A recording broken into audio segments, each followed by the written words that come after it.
All right, good Thursday morning to you, and thanks for waking up with us on Daybreak. I'm Matt Howardson. And I'm Dia Wall. We're taking a look at the storm impacts from across North Texas, and we got more that could be on the way. So we're going to bring in traffic anchor Erica Lopez and meteorologist Greg Fields. It's a busy time in weather. It is a busy time. Things are a little quieter out there right now, so we're catching our breath a little bit, but more storms are on the way. So we'll detail that for you coming up here in just a bit. Yeah. Well, we're making up for it on the roads, unfortunately, right now, Greg. Actually, some overnight ponding still happening, and 80 is closed at the Kaufman County line. I'm going to show you that in a moment, but I do want to start you here. This is an incident from overnight that we've been following since we got on the air at 5 o'clock talking traffic. What we're dealing with is a northbound Loop 12 full closure at Singleton this morning. A big police presence. I will say TxDOT zoomed in. There are a couple tow trucks. It does look like we're getting close to clearing, but we're not there just yet. I do want to take you over now to what we're seeing on the Dallas-Kaufman County line, which is some flooding on 80. This is on the eastbound side, making your way toward Forney. We've got a vehicle stuck over here. You can see the sheen as the cars are kind of passing by, reflecting off of the water. A vehicle here, a vehicle stuck on the other side, and then several back here that are being safe and not driving through the flooded roadway. So this is lingering effects from yesterday. There's also a creek that kind of runs below 80 there from Lake Ray Hubbard. So that's probably not helping because that eastbound side of 80 is lower than the westbound side. Let's quickly talk workarounds if you need to travel into Irving instead of taking Loop 12, of course, with that closure. 161 Bush Turnpike is a good option. And then, of course, I-20 instead of 80 if you need to head toward the Forney area. Big picture across the rest of North Texas, not looking bad. But, of course, we do want to get a check on that forecast with Greg. Yeah, the rain has ended across the area, still dealing with the residual effects, but the more showers and storms are on the way. So I do want to take a look at the weather impact, the alerts that we do have across the area, the weather alert days for Friday and Saturday. So we are looking at more rounds of showers and thunderstorms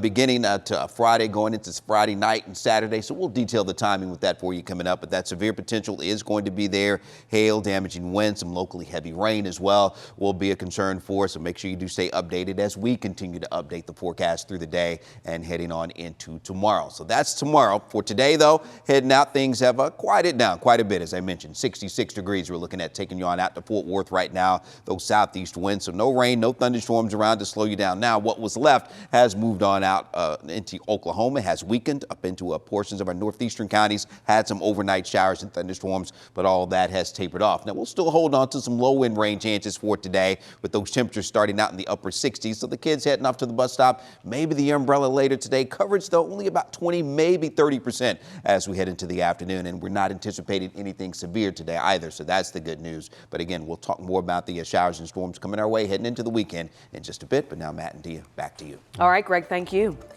This morning, we're taking a look at damage across North Texas caused by Wednesday's storms. That includes a building that collapsed in Garland. Our Janelle Fort there right now to give us a closer look at the damage and what exactly happened there, Janelle. Well, Matt and Dia, this morning fire officials say that the cause of the collapse is still under investigation, but they are pretty sure that the heavy rain we saw yesterday is what caused it. So let me step out of the shot because I want to show you just how extensive the damage is. Taking a look here beyond the gate, you can see just how that building crumbled, and it truly is remarkable that no one was hurt. This is what it looked out here yesterday. According to fire officials, all 7 people who were inside the building when this happened around 5 p.m. were able to get out safely on their own. And then over in Fort Worth, there was also a house fire that fire officials believe may have been sparked by a lightning strike. This is video of that scene. The family who lives there told us they were asleep when they heard a loud bang. They say they didn't smell any smoke, but when they went outside, they saw fire coming from the roof. Fortunately, everyone made it out okay in that instance too. And then in Van Zandt County overnight, we know there were some evacuations because of flash flooding. The water has since receded, but these instances are a good reminder of the potential threats as we eye yet another round of storms. I'll send it back to you guys in the studio. Okay, thank you so much, Chanel. More changes coming to Fort Worth ISD. The Texas Education Agency says Superintendent Dr. Karen Molinar will not remain in her role as the state moves forward with its takeover of the district. Molinar was named superintendent less than a year ago. She says the state informed her last week of their plans to bring in different leadership. The decision sparked concern from parents and school leaders. City stakeholders, including the mayor, lobbied for Molinar to get the job. Our parents have choice and our students have choice. Thank you for choosing Fort Worth ISD, and know that there's just thousands and thousands of employees who every day get up to serve you and your child. So please stay with Fort Worth and know that people love and care about your student every single day. The state intervention triggered after repeated failing ratings at a district campus. Molinar will remain in the role until the state announces a new superintendent and board of managers. Turning to developments in the conflict with Iran this morning, the war is widening, with U.S. allies in the region bracing themselves. ABC's Marcus Moore has new video released by the Pentagon showing the front lines of the battles.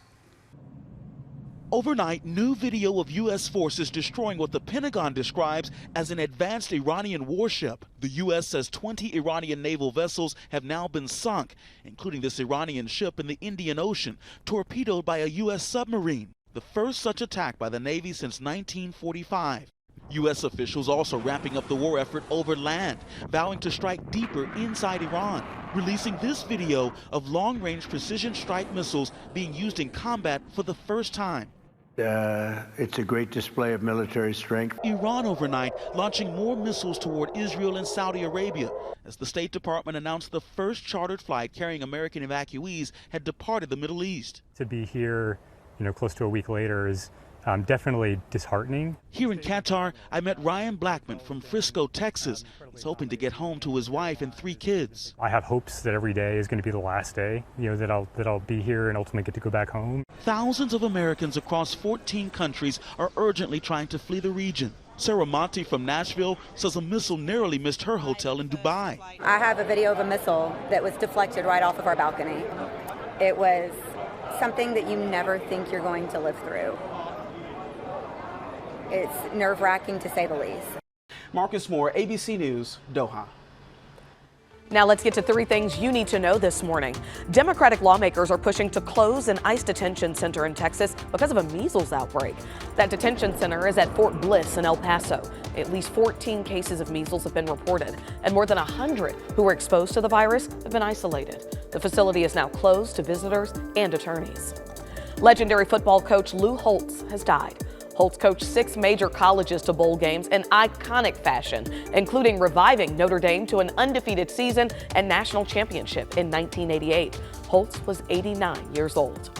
Southwest Airlines is addressing concerns about its new boarding process. Some passengers say it's hard to find bin space given new baggage fees and assigned seats. In an email to customers, Dallas-based company says it's revamping its boarding process for traffic flow. It's also upgrading to larger storage and offering labeled bins for customers who pay extra for more legroom.